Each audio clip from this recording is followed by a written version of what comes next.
You've heard of Beam Wallet, right? That app promising to revolutionize how we spend, save, and even think about money. Sleek interface, catchy slogans, and a user base growing by the minute. But have you ever wondered who's the mastermind behind it all? Who's the visionary driving this financial spaceship? Let's dive in. Now, you might think this is a straightforward question with a simple answer. But in the world of tech startups, things are rarely as they seem. Behind the curtain of every successful company is a complex web of leadership, strategy, and, well, a whole lot of drama. And Beam Wallet is no exception. So, who is the public face of Beam Wallet? Easy, it's the guy in the suits, the one smiling in all the promotional material. But is he the one pulling the strings? Or is there someone else, a shadowy figure working tirelessly behind the scenes? Let's start by peeling back the layers. The company's official statements point to one person as the CEO.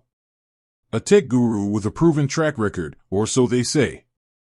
But is that the whole story?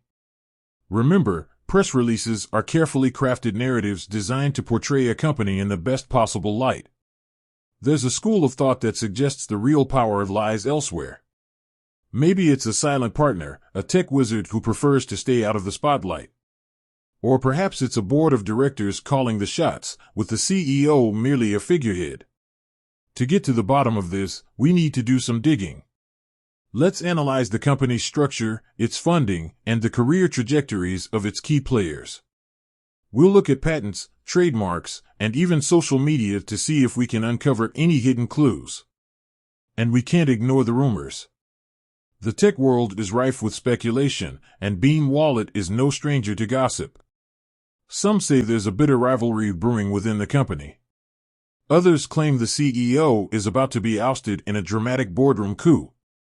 But let's be clear, this isn't just about satisfying our curiosity. Knowing who's really in charge of Beam Wallet could have significant implications. If the company is mismanaged, it could lead to financial losses for investors and users alike. On the other hand, if it's being run by a visionary leader, it could be at the forefront of financial innovation. So, buckle up. This is going to be one wild ride. We're about to embark on a quest to uncover the truth about Beam Wallet and the person at its helm. Get ready to question everything you thought you knew. With that said, thanks for watching, and until next time.